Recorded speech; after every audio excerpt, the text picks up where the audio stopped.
Good day. Today, Tuesday, 31st January 2023, we've received a fair amount of news from the battlefronts in Ukraine over the last 24 hours. Though, as is often the case, it's not always easy to tell exactly how accurate this information actually is. First of all, there's been a flurry of reports that the assault forces of the Wagner organization, the organization that is spearheading the Russian assault on the important town of Bakhmut in eastern Ukraine, in Donbass, which has been the site of a major battle over the last few months.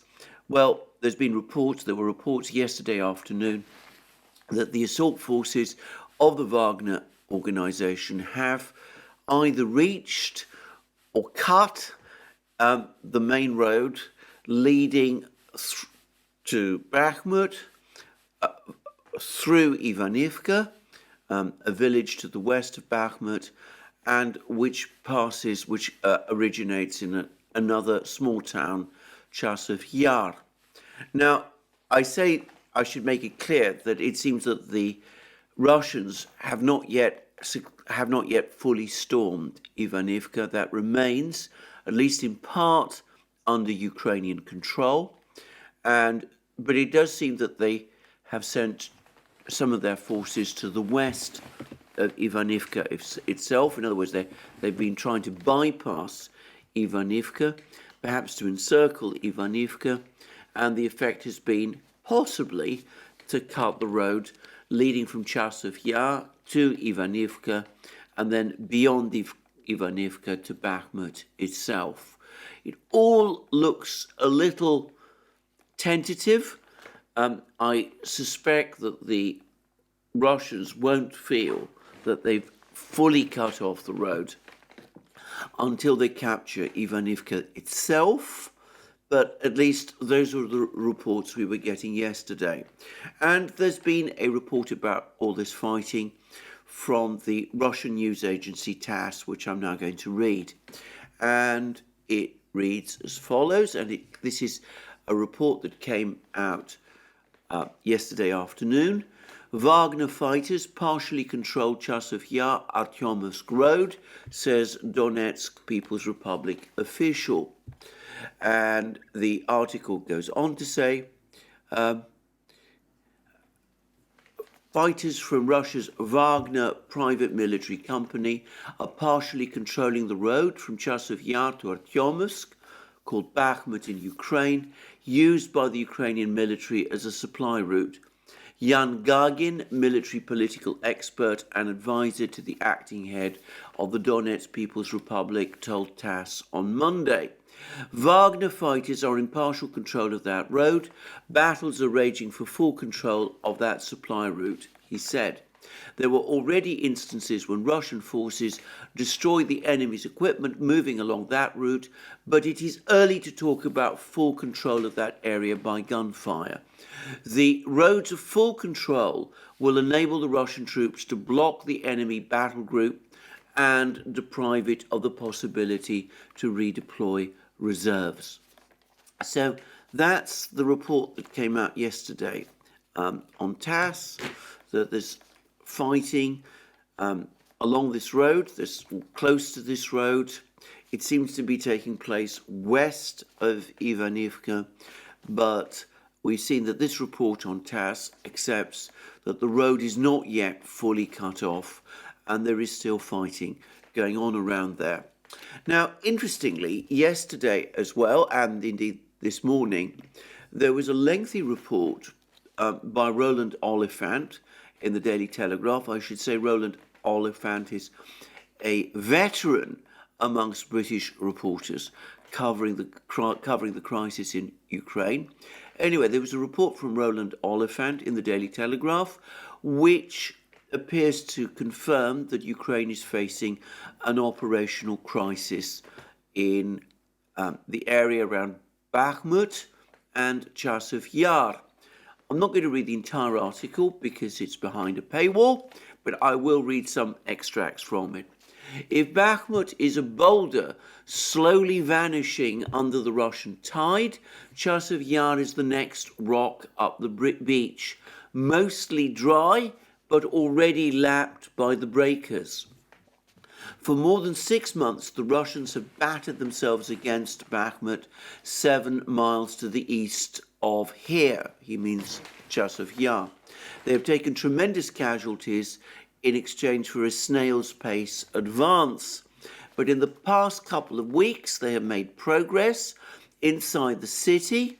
I think he means here Chasov Yar. The sound of automatic fire is now mixing with the persistent shelling as the front creeps closer. The fall of Vuhledar to the northeast has put them, he now means the Russians, dangerously close to the highway between Bakhmut and Slavyansk. To the south, they have succeeded in flanking the city, and I think that means now Bakhmut, and are within the range of the main road from Konstantinovka, the other main supply artery. This leaves a delta of poorly surfaced and rutted country roads over the snow-covered ridges between the Bakhmutka and Torets rivers as the last safe route in and out of Bakhmut. Chasov Yar is where they converge. It doesn't take Napoleon to work out its importance. As I said, I'm not entirely confident that I'm identifying all of these places that Oliphant is referring to. He could perhaps be a little clearer, but anyway, the overall meaning is clear enough. The Russians are advancing to the north.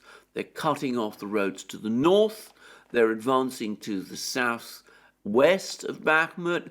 They're cutting the roads to the southwest of Bakhmut. The roads are not in particularly good condition to the extent that they are still there. They're converging on Chasov Yar, and Chasov Yar itself is coming under increasing attack. The Russian forces are gradually, slowly converging on Chasov Yar itself. So that's from the Daily Telegraph. That's from a British newspaper, mainstream as mainstream as it gets, and by the way, an enthusiastic supporter of Ukraine over the course of this war. So all of this confirms that things are not going well for Ukraine in Bakhmut. Well, I don't think anybody has been in any doubt about that for weeks now. But we seem to be edging ever closer, steadily closer to that point where there is a tight encirclement, a cauldron created around Bakhmut. It doesn't look as if we are very far from that point now. And in the meantime, we get more reports that Ukraine is showing no signs still of withdrawing from Bakhmut. And this is another report, this time from Yan Gagin. Again, it was published yesterday. The Ukrainian military, this is from TASS, it's Yan Gagin, again, the same person that I quoted just before. Yan Gagin says the Ukrainian military is reinforcing its battle groups in Artyomsk and Vuhledar in the hope of retaining these cities. Ukraine is trying to retain Artyomsk, this is Bakhmut, Russian name for Bakhmut is Artyomsk. They're delivering ammunition and reinforcing the personnel. The same situation is in Vuhledar. Ukraine seeks to send as many servicemen as possible to retain these two cities. So Ukraine, and this is what the Russians are saying, but all the indications appear to confirm it, the Ukrainians are still trying to reinforce their positions. In Bakhmut, we'll come to Vuhledar, or Vuhledar, as the Ukrainians call it, in a moment. But despite the imminent threat of encirclement, and I'm now seeing all kinds of maps, by the way, which show the extent of the danger of encirclement of the Ukrainian forces in and around Bakhmut, it's clear that the pincer is now steadily closing around Bakhmut. Despite this danger, Ukraine continues to pour troops into the pincer. I'm not going to try and discuss in this program the reason behind these Ukrainian tactics. I've expressed my bafflement about them in many, many programs. And as I said already, the United States, the US military, or at least part of the US military, has apparently been counseling Ukraine to pull its troops out of Bakhmut. But of course, instead, Ukraine is doing the opposite. It is reinforcing its troops in Bakhmut, despite the enormously heavy losses it is suffering there, and despite the fact that it is pouring troops into a place which looks likely before long to be encircled. Anyway, that's what the Russians say. All the indications are that they are right. I've seen no evidence at all that the Ukrainians are pulling their troops out of Bakhmut. So, a reference from Mr. Yagin to Vuhledar, and perhaps that's where we should turn to, because of course there's been a lot of fighting going on in and around Vuhledar as well. And we learn that and now we've had a whole series of other interviews. This time from Vladimir Rogov, who is an official of the Russian appointed government of Zaporozhzhie. I should say, obviously, these are Russian officials commenting about the war. We've seen lots of commentaries from Ukrainian officials. I've consistently found, by the way, that when it comes to tactical developments, the Russians tend to be more accurate and up-to-date than the Ukrainians are.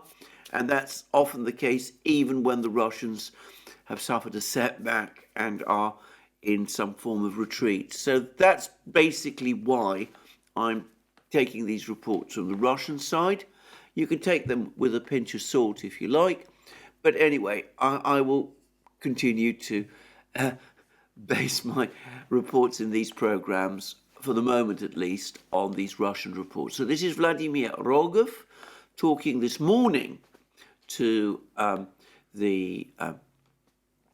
TASS, and he's talking about the situation in and around in Zaporozhzhia region, and he says Gulyapolye and Orechov, these towns to the west of Vuhledar, are the main directions to the city of Zaporozhzhia.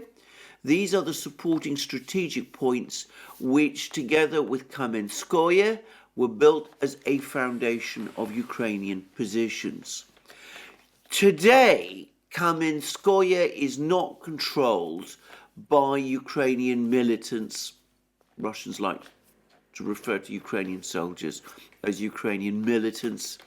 I'm not going to use this kind of language, Ukrainian soldiers. So today, Kamenskoye is not controlled by Ukrainian soldiers anymore. So they've relocated to Plavny and Stepnogorsk and created a new line of defense in Balabino, Kushugum, and Kamishevka, Zaporozhye's nearest outskirts. Now, it's not entirely easy to make complete sense of what Rogov is saying here, but this suggests that the Russians have now captured and cleared Kamenskoye. Now, I said that about a week ago. There were all kinds of reports which I circulated. I spoke about, I myself repeated, that the Russians had actually captured Kamenskoye, which is a village on the east bank of the Dnieper River, heading towards Zaporozhzhia city. And there were reports that the Russians had actually captured Kamenskoye, but it turned out that this wasn't true. It turned out that Kamenskoye was in the grey zone, in other words, that neither side appeared to be in full control of Kamenskoye, and that the Ukrainians had built fortified lines around Kamenskoye. Now, this report from Rogov could be consistent with that, But to my mind, it does suggest that Kamenskoye is now effectively under Russian control. In other words, the Russians have pushed north and have occupied Kamenskoye.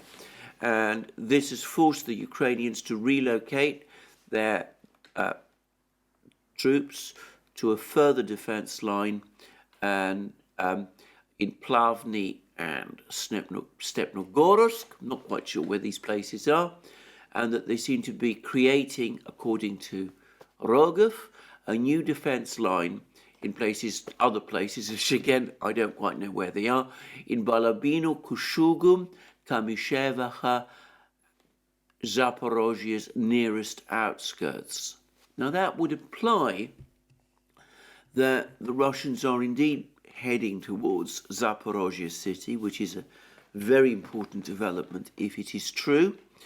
And the major defenses, the Ukrainian defenses, are now located in the actual suburbs of Zaporozhzhia city itself. Now, I say that because the way this report from TASS reads, or rather the way these comments by Rogov read, suggest that Balabino, Kushugum and Kamyshevacha are actually parts of Zaporozhzhia's suburbs. Well, that may be right, that may be wrong.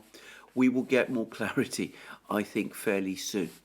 And the TASS report then goes on to say that Rogov has also said that Russian forces are shelling Ukrainian positions in 3 towns, Gulyapolye, Orekhov and Charivnoye. Now, about Gulyapolye and Orekhov, we've heard a great deal. These are indeed important places. They're small towns in Zaporozhzhia region, but they appear to be the targets of the latest Russian advance, and it seems that Russian troops are gradually trying to encircle these 2 towns.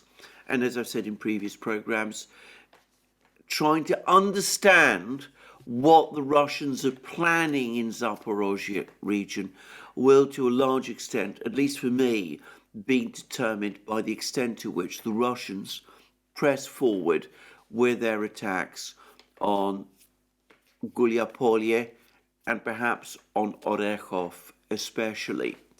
And then TASS has provided us with yet another dispatch from Rogov. Almost certainly, I'd say it's part of the same interview. And it reads as follows: the liberation of the community of Malinovka to the east of Gulyapolye will empower Russian forces to semi-encircle the city. Vladimir Rogov, commenting on a missile strike, told TASS on Tuesday, commenting on a missile strike against the 102nd Ukrainian Brigade's stronghold in that area. As the politician said earlier on Tuesday, Gulyapolye and Orekhov are the main directions to the city of Zaporozhzhia, where the Ukrainian army had created a new line of defense. And then the report goes on to say Malinovka has changed hands several times since March 2022. It is important because essentially it is practically the gates to Gulyapolye. The liberation of Malinovka, much like the populated localities of Chervonoye and Zeleny Gai, make it possible to enter Gulyapolye from one of the main directions, the east. Given that Dorozhnyanka in the south is also ours, in other words, under Russian control, a semi-encirclement of the city is being created.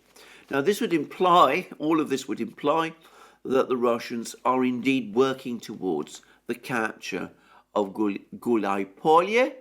And it's an important, by the way, quite a historic town in Ukraine, and presumably, if they really are working towards capturing Gulyapolye, then eventually they're probably intending to advance in Orekhov as well. Now, as I said, this has been another one of these Russian creeping offensives. They've not advanced in huge forces. We're not talking about vast tank armies sweeping across the steppes, breaking through Ukrainian defenses, inflicting massive losses on Ukraine, but experiencing heavy losses as well. It's not that kind of offensive. It's like the same kind of offensive, the same pattern of the offensive that we've been seeing in Donbass. It's of the Russians gradually creeping forward behind artillery barrages, using infantry to break through Ukrainian defense lines, surrounding and investing towns like Orekhov and Gulyapolye, perhaps aiming to capture Zaporozhzhie eventually, this big industrial town on the Dnieper River with a pre-war population of around 750,000. As I said, far and away the biggest city the Russians would capture if they do eventually capture it, at least the biggest city they would have captured over the course of this war. Now, of course, we're nowhere close to that point yet. But anyway, this seems to be the nature of the offensive. It's a steady, creeping, gradual, incremental offensive, one that forms part of the Russian attrition strategy, using artillery rather than armoured fists to try and punch through, clearly with the intention of limiting Russian losses and maximising Ukrainian losses. And this Russian offensive, as it's been conducted, has now been the topic of discussion from the British Ministry of Defence, and it's also talking about the situation in and around Vuhledar, and there's been more reports from Vuhledar as well. Vuhledar, of course, is located well to the east of all of these places we've just been talking about: Gulyapolye, Orekhov, Zaporozhzhia city. It's to the east of these places. But again, there have been more reports over the course of today that the Russians have now broken through some of the defences in Vuhledar, and that fighting is now going on well inside the residential areas of this town itself, this important town, with the Russians working towards undoubtedly seeking to capture this place. Anyway, the British Ministry of Defence has now woken up to all of these events, and they've published a report about them, about fighting that's going on in this area. And I'm going to first read it out, and then I'm going to comment on it. It says, in the last 3 days, Russia has likely developed its probing attacks around the towns of Pavlivka and Vuhledar into a more concerted assault. Now, can I just say that already is something that makes me wonder where the British Ministry of Defence is getting its information from, because, well, you've been following my programmes for some time. I've been reporting intensified fighting around Vuhledar and other places in Zaporozhzhia region, and I've been doing so for substantially more than 3 days. So clearly, the Russians haven't started their attack on Vuhledar in the last 3 days. They've been attacking Vuhledar for much longer. And notice the reference to Pavlovka, a village, big village near Vuhledar. The British Ministry of Defence, as we're going to see, still seems to imply that this village is under Ukrainian control. I mean, that first sentence appears to say that, even though I've seen it as essentially confirmed for weeks now that Pavlovka has been captured by the Russians. Anyway, to continue. The settlements lie 50 kilometers southwest of Donetsk city, and Russia previously used the 155th Naval Infantry Brigade in an unsuccessful assault on the same area in November 2022. Well, there was fighting in Pavlovka in November 2022. There were lots of reports at that time that the Naval Infantry Brigade that the British Ministry of Defence is talking about suffered severe losses and that the Russians suffered a setback. But then we got updated reports just a few weeks later, which confirmed that Pavlovka had been captured. The British Ministry of Defence doesn't acknowledge that. Presumably they would say that it hasn't happened. But again, the accumulated evidence that I've seen that Pavlovka was indeed captured by the Russians a week ago is so plentiful that I have to say I question whether that can possibly be the case. Anyway, it then goes on to say this. Elements of the 155th are again involved as part of an at least brigade-sized force which has likely advanced several hundred meters beyond the small Kashlahach River, which marked the front line for several months. Several hundred meters? That's, if you think about it, that's quite a significant distance. Does it perhaps include the whole of Pavlovka? Just say. And then, last paragraph, Russian commanders are likely aiming to develop a new axis of advance into Ukrainian-held Donetsk Oblast and divert Ukrainian forces from the heavily contested Bakhmut sector. There is a realistic possibility that Russia will continue to make local gains in the sector. However, it is unlikely that Russia has sufficient uncommitted troops in the area to achieve an operationally significant breakthrough.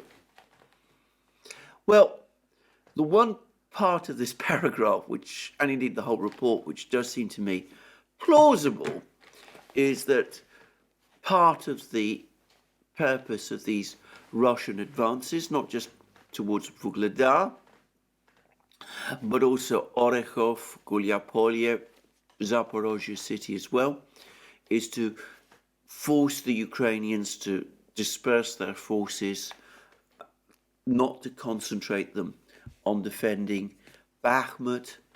I've discussed that myself in previous programs. It's plausible that that is part of the Russian thinking. But if Vuhledar does fall to the Russians, and it's clear to me that that is the objective, that they are working towards capturing Vuhledar, then I would say that that would be a significant operational breakthrough. It would compromise the entire Ukrainian position in southern Donbass, and of course the Russians have previously said as much, and I've quoted Russian officials on earlier programs for this channel, which also says as much. Now, I'm going to say I think that this report, like most of the reports that the British Ministry of Defence publishes, is a very strange one, but it does seem to me perhaps intended to prepare the British media for the fact that it's not just Bakhmut that is going to fall, but that before long, Vuhledar is going to fall also, and we can already see attempts being made to limit the impact, the psychological impact of this. The British have previously said, well, Bakhmut isn't such an important place. If it falls to the Russians, well, that's no big deal. Vuhledar is the same. I wonder how long this argument can be sustained. But anyway, that's where we are in the fighting in the Donbass. Now, as I said, always, one mustn't make the mistake of thinking that this is the only place where fighting is going on. There's no doubt been further clashes on other parts of the front line, but this does seem to me the essential nature of the fighting at the present moment. Well, I'm going to make a few further comments now. The first is I would like to draw attention to two particular articles which I've seen, which I think are important and which perhaps ought to be given some attention that they deserve. One is by Chris Hedges, former New York Times journalist, somebody who's become very, shall we say, disillusioned by much of the coverage that's been taking place in the Western media for some time. And he's clearly alarmed by recent developments, but he also acknowledges that the war in Ukraine is going wrong, badly wrong, for the West, and that these weapons deliveries from the West are in fact a sign not of things going to plan, but of things going wrong. In other words, that the war is not going well for Ukraine. The economic crisis that was expected to crush Russia has not happened. I'm going to come to that shortly. And that there is a whiff of panic in the air, and therefore the West is scrabbling around to find weapon systems to send to Ukraine to avert a collapse there, even though doing so makes very little sense indeed. Now, I should say Chris Hedges is a person I have a great deal of respect for. I think he's a heroically brave journalist who's suffered significantly for his willingness to go against orthodoxies. He's discussed the career consequences to him for doing that in the past. I would also say, however, that my recollection is that he was actually a very stern critic of the Russian decision to start the war, or at least to initiate the current conflict back in February. I'm not suggesting that in this article he's retreating from those positions. On the contrary, I don't get that impression at all. But this is a change in emphasis, if you like, from Chris Hedges, and that makes the article all the more interesting. And he says this, I'm not going to read the entire article, but he says, which is on Substack, by the way, but he says NATO's support for the war in Ukraine, designed to degrade the Russian military and drive Vladimir Putin from power, is not going according to plan. The new sophisticated military hardware won't help. And then he makes all kinds of comments. He says empires in terminal decline leap from one military fiasco to the next. The war in Ukraine, another bungled attempt to reassert US global hegemony, fits the pattern. The danger is that the more direct dire things look, the more the US will escalate the conflict, potentially provoking open confrontation with Russia. And he then discusses extensively the whole pattern of escalation, how the West has gone from providing light arms, javelins and stingers, to howitzers, to HIMARS systems, to surface-to-air missiles, to armoured personnel carriers, and now, of course, to tanks, and with talk now of F-16 and even F-15 fighter jets. By the way, on that issue, Biden appears to have ruled out the supply of fighter jets to Ukraine, though, like many people, I'm somewhat skeptical about how long that will persist for. But then Hedges says the rapid upgrade of sophisticated military hardware and aid provided to Ukraine is not a good sign for the NATO alliance. It takes many months, if not years, of training to operate and coordinate these weapon systems. Tank battles. I was in the last major tank battle outside Kuwait City during the first Gulf War as a reporter, are highly choreographed and complex operations. Armour must work in close concert with air power, warships, infantry and artillery batteries. It will be many, many months, if not years, before Ukrainian forces receive adequate training to operate this equipment and coordinate the diverse components of a modern battlefield. Indeed, the US never succeeded in training the Iraqi and Afghan armies in combined arms maneuver warfare, despite 2 decades of occupation. And then he goes on to say, I was with Marine Corps units in February 1991 that pushed Iraqi forces out of the Saudi Arabian town of Khavji. Supplied with superior military equipment, the Saudi soldiers that held Khavji offered ineffectual resistance. As we entered the city, we saw Saudi troops in commandeered fire trucks hightailing it south to escape the fighting.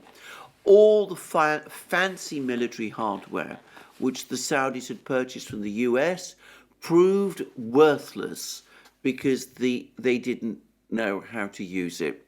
And then he goes on to discuss at great length all the various things that we've been discussing on these programs, that Byron Beletic has been discussing on these programs, that Lieutenant Colonel Daniel Davis has been talking about, that Colonel Douglas McGregor has been talking about, that Scott Ritter has been talking about, that all of these people have been talking about, military people, people who've operated this kind of equipment, who have experience of operating this kind of equipment.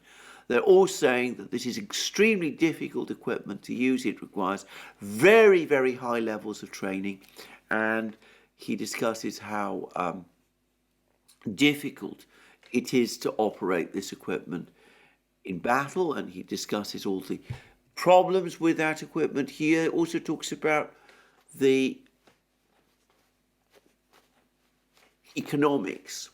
Having declared a de facto war on Russia and openly calling for the removal of Vladimir Putin, the neoconservatives, actually uses a ruder word to describe them, I'm not going to repeat it, watch and with dread as Ukraine is being pummeled by a relentless Russian war of attrition. And then he provides information about Ukrainian civilian casualties. Interestingly, and then he goes on to say that Ukraine has also seen around 8% of its total housing destroyed, 50% of its energy infrastructure destroyed. It requires at least $3 billion a month in outside support to keep its economy afloat. Nearly 14 million Ukrainians have been displaced. Ukraine's economy contracted by 35% in 2022, and 60% of Ukrainians are now poised to live on less than $5.5 a day. He then goes on to say the near hysterical calls to support Ukraine as a bulwark of liberty and democracy are a response to the palpable rot and decline of the US empire. And he talks about that at great length. But anyway, the overall impression given by this article is of a war that's failed. The plan to reshape Europe and the global balance of power by degrading Russia is turning out to resemble the failed plan to reshape the Middle East. The plan that the neocons launched, in other words, after the 9/11 affair, disaster, the wars to create the new Middle East, we all remember those, and he says that the war in Ukraine is like that, and it's failing just as the project to reshape the Middle East failed. And he goes on to say it is fueling a global food crisis and devastating Europe with near double-digit inflation. It is exposing the impotency of the United States and the bankruptcy of its ruling oligarchs. As a counterweight to the United States, nations such as China, Russia, India, Brazil and Iran are severing themselves from the tyranny of the dollar as the world's reserve currency, a move that will trigger economic and social catastrophe in the United States. On the last point, by the way, I hope he's wrong. I certainly do not want to see that kind of catastrophe in the United States. But anyway, he then goes on to say Washington is giving Ukraine ever more sophisticated weapon systems and billions upon billions in aid in a futile bid to save Ukraine, but more importantly, to save itself. And he doesn't mean save the United States, he means the American global power system. Well, he may be right about that, but on the points that he's making about the direction of the Ukraine war, I think Chris Hedges is absolutely right. I think he's spot on. I think that all of this military machinery that's going towards Ukraine isn't going to change anything. And as I said, Biden has now ruled out the supply of fighter jets. And, of course, Scholz in Germany has done so. And I'm now hearing more and more reports about tank deliveries. And it seems that while there will be some Leopard 2 tanks provided to Ukraine by March, that won't be all of them. And we're only talking about 88 in total. It seems that some of the others have to be refurbished, and that may take months more. So it's likely Ukraine will only have, well, perhaps 1 or 2 score of Leopard 2 tanks by March. The main deliveries won't happen until who knows when. Summer, autumn? I don't know how long it takes to refurbish a Leopard 2. And having looked at Leopard 2 stocks in Europe, I'm going to say as well that I don't think that there are that many Leopard 2s to spare, despite what some people appear to think. As for the American tanks, the Abrams tanks, it's now been suggested that they might not appear before the end of the year, or perhaps even the start of next year. And here I should say that I have now, I think, come to the view that these American tanks are not going to be taken out of US Army stocks. Clearly, American allies in the Middle East who operate these tanks are not prepared to part with them, so that idea has gone. It seems to me that they're going to be new builds, that they are going to be ordered from the Lima Tank Works. They have to be built from new, from scratch, with reduced armour and probably equipment packages. And that will certainly take months, and it might take even longer than some people imagine. So it's highly likely that these tank deliveries will not be on anything like the volumes that some people are thinking or hoping, and certainly they're not going to approach the 300 and plus tanks that General Zaluzhny was claiming that he needed when he spoke to The Economist before the new year. Anyway, that now brings me to the next article, which is by Bernhardt at the Moon of Alabama, and he's casting cold water on the idea that there can be an effective NATO or US intervention in Ukraine. And it's a very interesting article, and it's based apparently on a study that a private company has carried out. He's very careful not to disclose which private company. I think that's entirely commendable, by the way. And he's also not revealing or quoting from this report which this private company has prepared. And he says that the whole idea that Bernhard says on the basis of this report, he says that the whole idea of a NATO intervention in Ukraine is fanciful and is based entirely on a complete lack of understanding of logic.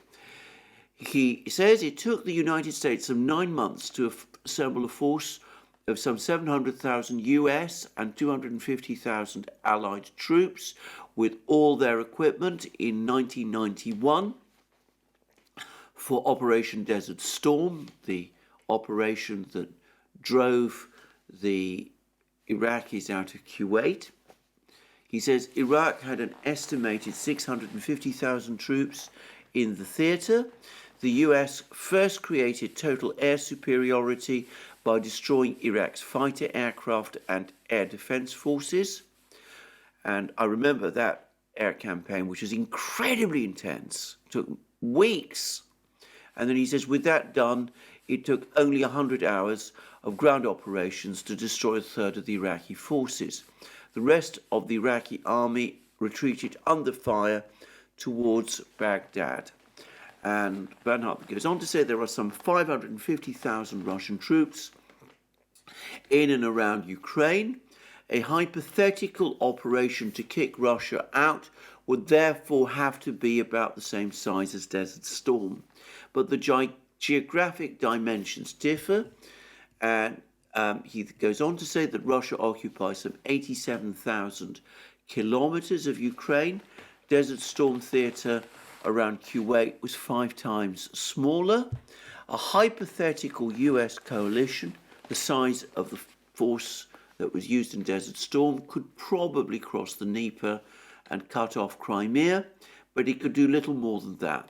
The Donetsk and Lugansk oblasts and Crimea itself would still be in Russian hands. But then he goes on to say that the whole idea of deploying a force, a NATO force comparable to the one that was used in Desert Storm, is fanciful, and he lists reasons. He says the US no longer has a force of the size it committed to Desert Storm, nor do its allies. I think that's true, by the way. The US was able to create air superiority in Iraq because it could fly from nearby Saudi airfields and from aircraft carriers in the Persian Gulf. Air superiority in eastern Ukraine could only be achieved with the destruction of long-range air defenses within Russia.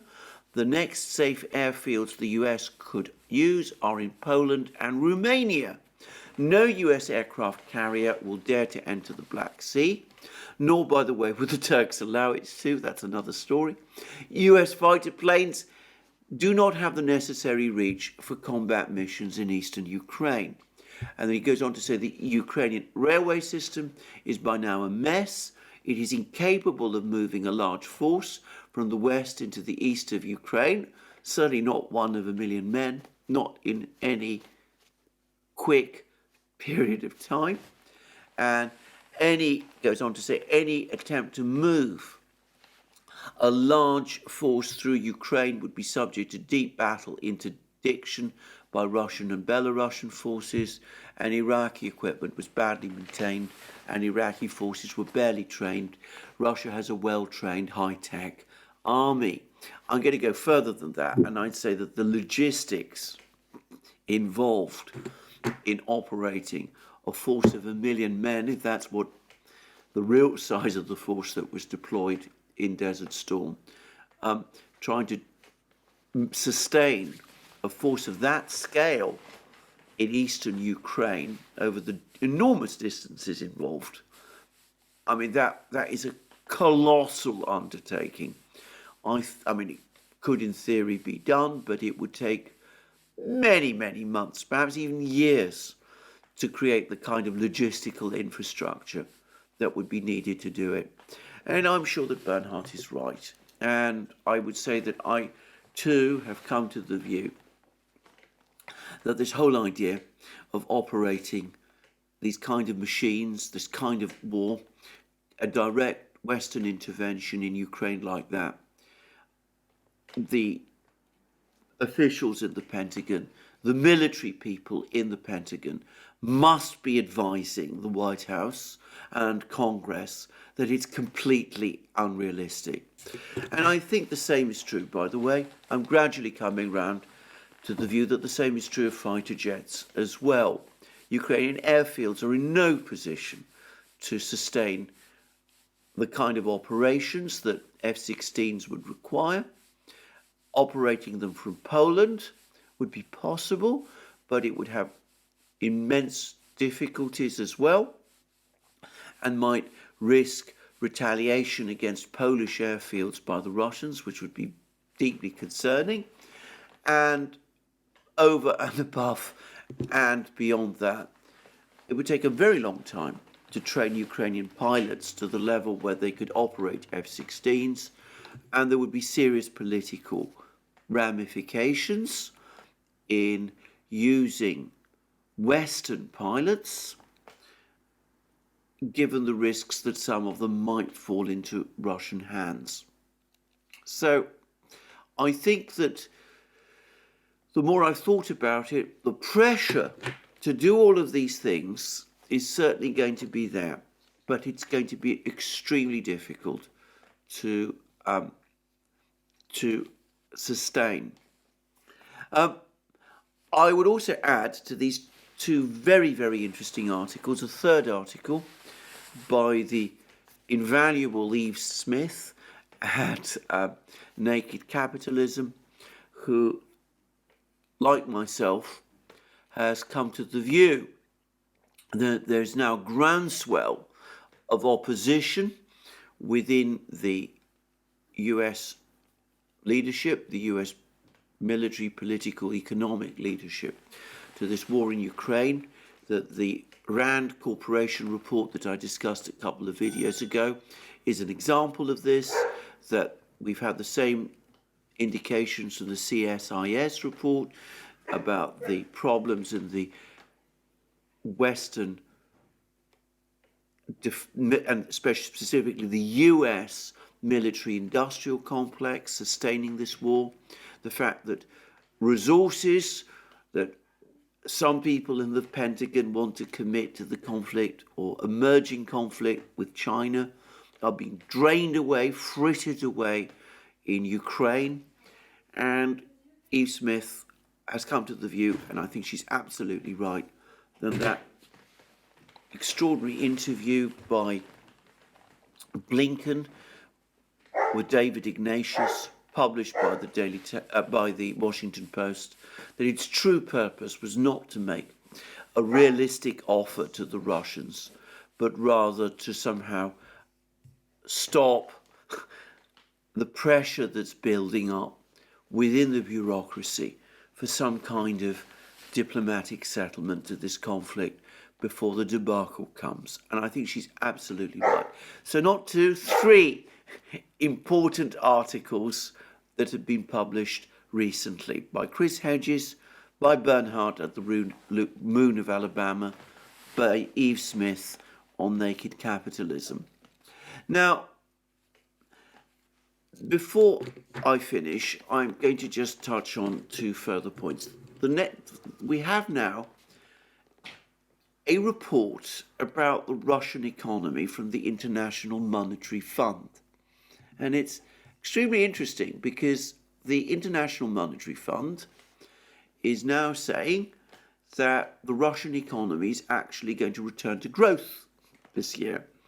It says, and I'm taking this now from Euronews, the steepest improvement in IMF projections is seen in Russia, which, despite a vast array of Western sanctions, is now projected to grow 0.3% in 2023, a massive jump from the minus 2.3% contraction estimated in October.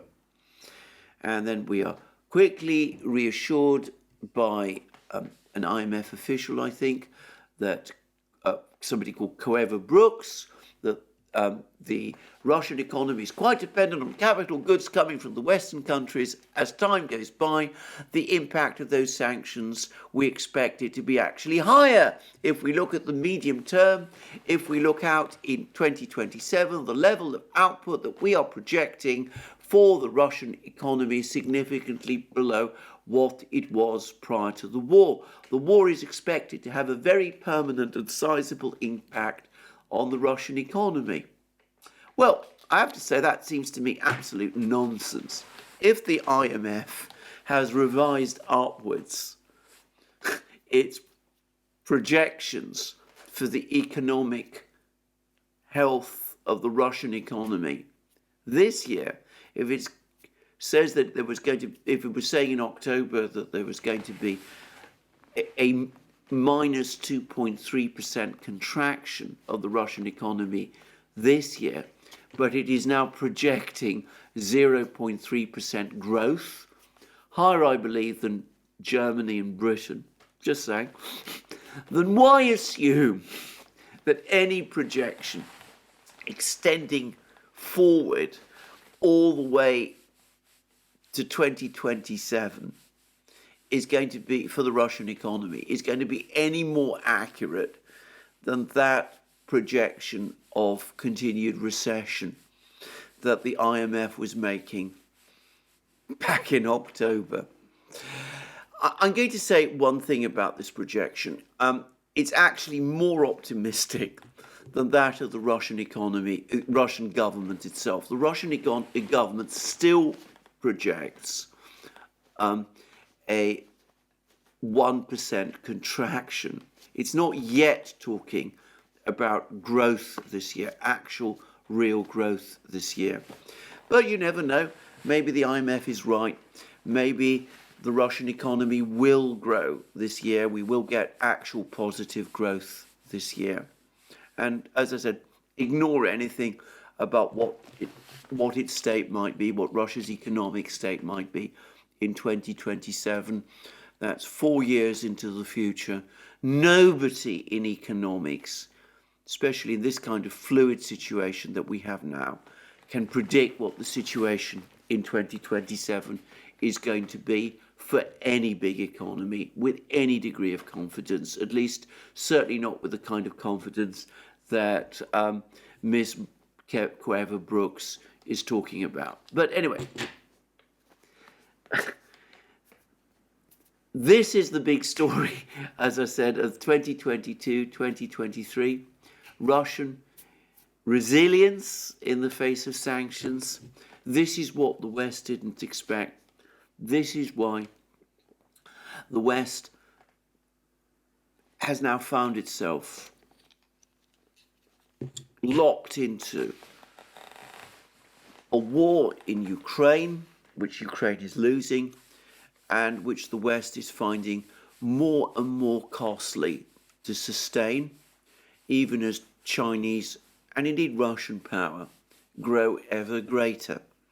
And the fact that the IMF is now talking about Russian growth this year, even if its projections are a bit on the optimistic side, that must be added to those two other reports, the one by the Rand Corporation and the one from the CSIS, all of which cumulatively now indicate that the whole premise upon which the West was working just a few months ago about the war is wrong, and that the West really does need to start thinking about coming to some kind of diplomatic settlement with the Russians, which will, by the way, I am sure, not just encompass Ukraine, but also perhaps the situation in Europe generally. And one can understand, therefore, why people like Blinken and Nuland, hardliners as they continue to be, are concerned, and why they're coming up with these ideas to try to stop any kind of serious negotiations taking place. Now, I'm going to finish with one further thing. I've discussed previously that some kind of mobilization seems to be underway in Ukraine. And I've also said that I've seen lots of film now, lots of pictures of people being seized on the streets and dragged off unwillingly to join the Ukrainian military. And that there's been a lot of reports about this. I've been unwilling, I've been nervous, reluctant to discuss these pictures and films of people being press ganged into the Ukrainian army, because I don't want to. I don't know how representative of the mobilization these pictures are. Though some of them are pretty vivid, and well, there are more and more of them. In fact, there's so many of them that I'm beginning to think that we've now reached the point where it's becoming difficult to deny that a very great deal of coercion is needed in order to get all of these men into the army. In other words, that Ukraine is struggling to fill up the gaps. And I saw that, a former Ukrainian official, I think it was Yuri Lutsenko, former Procurator General of Ukraine, a person who played a certain role in the first Trump impeachment case. Anyway, Mr. Lutsenko has apparently said that this is absolutely essential to carry out this mobilization, that the Russian forces that are concentrating around Ukraine are 2.5 times bigger than those that the Russians deployed at the start of the conflict in February last year, that this is a case now of survival for Ukraine. This mobilization has become a matter of existential importance for Ukraine. And this is coming also on top of all the reports about all of the enormous losses that Ukraine is suffering on the battlefields. Now, I have to say, seeing all of these things, witnessing all of these things, is alarming and frankly distressing, at least to me. And reading about all of these casualties is distressing, and seeing pictures, as I sometimes have to do, of the men who are dead across the battlefields of Ukraine, well, that's distressing too. And I can't help but think about the complete senselessness and the total sense of disproportion in this. Why are all of these people dying? Well, one takes a step back and think about it. It is because Ukraine, egged on by some of its Western allies, refused to grant autonomy to Donbass. It purported to agree to do so when its former president, President Poroshenko, signed off on the Minsk II agreement. The Western powers appeared to agree to that as well when they voted for the Minsk II agreement at a meeting of the UN Security Council. But we've now heard people like Poroshenko and the former German Chancellor Angela Merkel and the former French President François Hollande tell us that all this was a ruse, that it wasn't really taken seriously, that it was all a device to buy time. I've expressed some doubts about Merkel and, question whether she really did see it in quite those terms when she signed off on Minsk II. But clearly, over time, she came to realize that that's what the Ukrainians were doing, and that's what the Western powers, the British and the Americans certainly, were doing too. Well, was it worth it? Was it worth all these tens of thousands of dead people, the devastation of Ukraine's infrastructure, the destroyed buildings, the massive economic contraction, the fact that so many Ukrainians are living in conditions of poverty. You can go back to Chris Hedges' article. Was it worth it? Was it worth all those people who've died? Was it worth having press gangs roaming across Ukraine, dragging people off the streets to press them into the Ukrainian army in order to prevent Donbass getting autonomy? Mr. Lutsenko now talks about this as an existential issue for Ukraine, that they have to mobilize all of these men to fight this war, because unless they do, Ukraine might not survive. Well, I think that Mr. Lutsenko, who was a member of Ukrainian governments that sabotaged Minsk II, perhaps ought to reflect a little on their own actions. If it has come to this, are they not to blame for it ultimately themselves? Are not their Western allies to blame for it also? Could they not have agreed to autonomy for Donbass? The terms of that autonomy had never been fully negotiated. It might not have been even particularly far-reaching. Who's to say? It does seem to me that the destruction of Ukraine, because that's what we are witnessing, this appalling war, the disruption, the collapse of the security architecture in Europe that was constructed with so much difficulty at the end of the Cold War and after, is a bizarrely high price to pay in order to deny Donbass autonomy. And why not grant Donbass autonomy if that was what its people wanted? The whole thing has, for me, a kind of manic, even deranged quality. And of course, I understand all the rationalizations. I discussed the complex geopolitical strategies that some people have been pursuing, which explains it all. But it does seem to me that in the end, this can't be explained on any rational basis.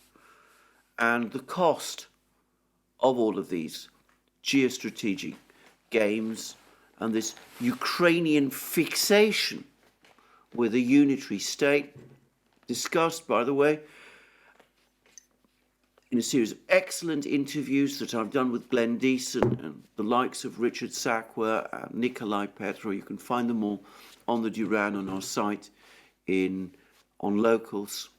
Well, it all seems to me to have a manic and ludicrous quality, which I find both tragic and ultimately entirely irrational. Anyway, that's all I'm going to say. There'll be more from me tomorrow, no doubt, with further updates as to what's going on the battlefields. And in the meantime, just to remind you, you can find all our videos on our various platforms: Locals, Rumble, BitChute, ODYSEE, Rockfin and Telegram. You can support our work via Patreon and Subscribestar, links under this video. You can also go to our shop, buy yourself the great things that you will find there: our magic mugs, our hats, our hoodies, our t-shirts, our sweatshirts, all those great things. And last but not least, if you've liked this video, please remember to check the like button, to press the like button, and to check your subscription to this channel. Well, that's me for the day. Thank you again, and have a very good day until my next video.